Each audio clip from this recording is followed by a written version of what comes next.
बोलिए श्री सद्गुरुदेव भगवान की, बोले श्री सद्गुरुदेव भगवान की, बोले वृंदावन बिहारी लाल की, बोले श्रीमद् भागवत महापुराण की जय। जय जय श्री राधे श्याम। सप्त दिवस में पूर्ण होने वाले इस पवित्र पावन अनुष्ठान के साक्षी बने सभी भगवत भक्तों के हृदय में विराजमान भगवान की भक्ति में इस पावन श्रद्धा को प्रणाम करते हुए आज के इस कथा के विश्राम दिवस पर हम सब उपस्थित हैं। आज राजा परीक्षित का मोक्ष होगा, भगवान स्वधाम गमन विराजेंगे। आज ये कथा का भोग पड़ेगा। कथा का विश्राम दिवस है, समापन दिवस नहीं है। हम भाग्यशाली हैं, भगवान के हेतु की कृपा है जिनके मन में ऐसे सतनुष्ठान को करने का भाव जागृत, वो प्रणम्य हैं, आदर के योग्य हैं, वो वंदनीय हैं जिनके मन में ऐसे सत्कर्म करने का अवसर आता है। नहीं, लोग समाज को ये तो नशा सिखाते हैं या बुरे कर्म में ले जाते हैं। इसलिए वो सभी भगवत भक्त, भगवत गुणानुवाद के रसिक, वो श्रोता समाज जिनके मानस में इस पवित्र अनुष्ठान को करने कराने का भाव जागृत होता है, वो सबके सब वंदनीय। केवल व्यास ही प्रातः स्मरणीय नहीं है, भगवान के भक्त भी प्रातः स्मरणीय। जप जय राम, राम जप जय ही। जो राम का भजन करते हैं, राम उनका भजन करते हैं। हम भाग्यशाली हैं कि इस पवित्र परंपरा में हम पैदा हुए। हम हिंदू हैं, हमारी संस्कृति वैदिक है। हम मनमुख नहीं हैं, हम गुरुमुख लोग हैं एवं परंपरा प्राप्त। हम टीवी के बनाए हुए गुरु नहीं हैं, हमें मीडिया ने नहीं रचा है। हमारा निर्माण करने वाले हमारे गुरु हैं, हमारी परंपरा है, हमें मीडिया ने नहीं रचा। जो भी हैं गुरु कृपा से आए। जो भी बोलने में सामर्थ्य है वो भी गुरु कृपा है। वही अंदर बैठकर जो बोलना चाहते हैं वो बोल देते हैं। आए हम आज की कथा में प्रवेश करें। गजाननं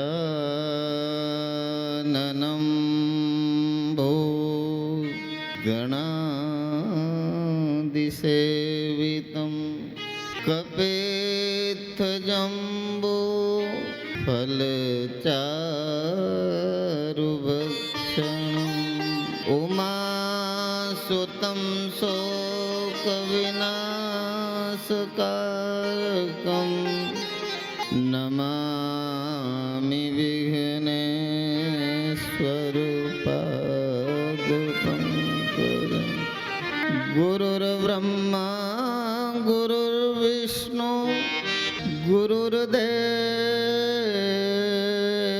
महेश्वर, गुरुः साक्षात् परब्रह्म तस्मै श्री गुरवे नमः। अखण्डमण्डलाकारं व्याप्तं येन चराचरं तत्पदं दर्शितं येन तस्मै श्री गुरवे नमः।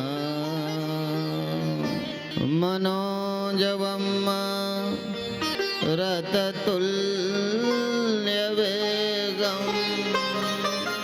जितेन्द्रियं बुद्धिमतां वरिष्ठं वातात्मजं वानरयूथमुख्यं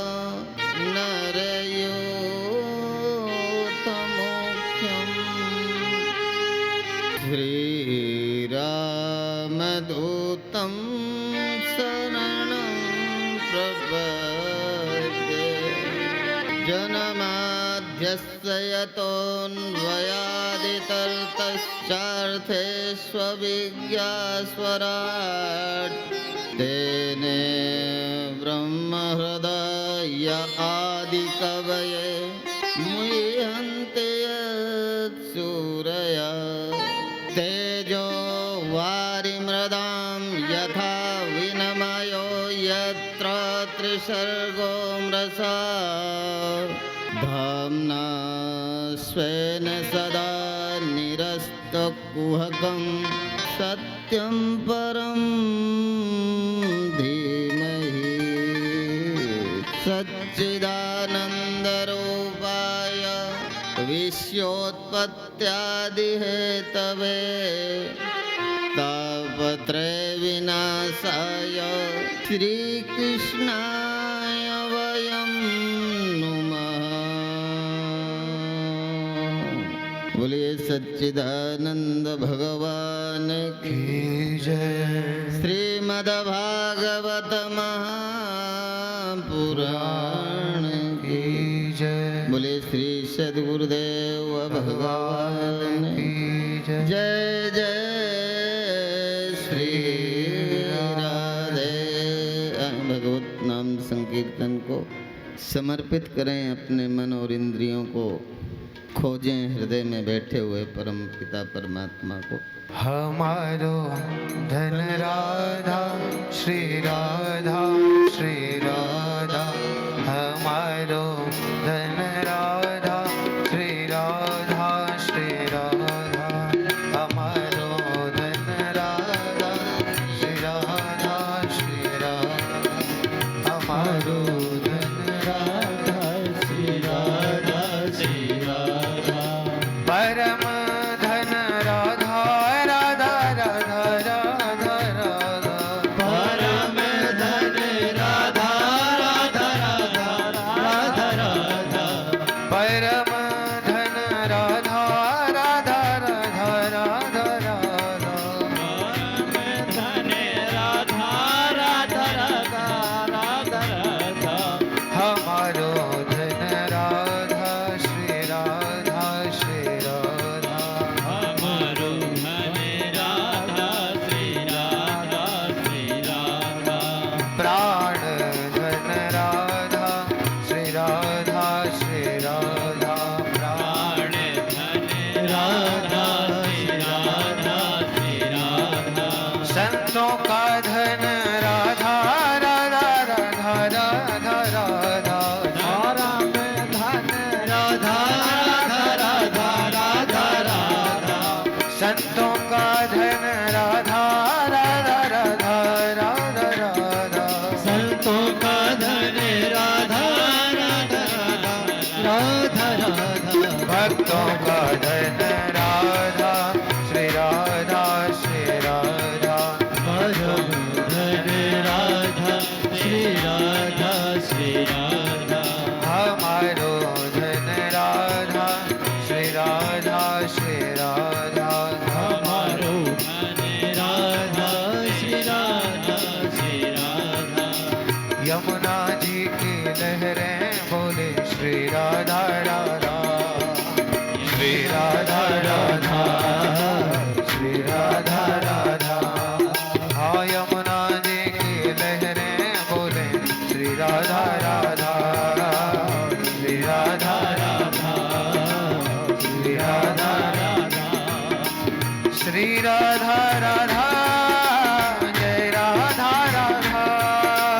श्री राधा राधा श्री राधा राधा। श्री राधा राधा जय राधा राधा। ओ श्री राधा राधा श्री राधा राधा। ओ वृंदावन के मोर बोले श्री राधा राधा। श्री राधा राधा श्री राधा राधा। ओ वृंदावन के बंदर बोले श्री राधा राधा। श्री राधा राधा। परम धन राधा राधा राधा राधा। परम धन राधा राधा राधा राधा राधा। परम धन राधा राधा राधा राधा राधा। परम धन राधा राधा राधा राधा राधा। हमारो धन राधा श्री राधा श्री राधा। हमारो धन राधा श्री राधा श्री राधा। जय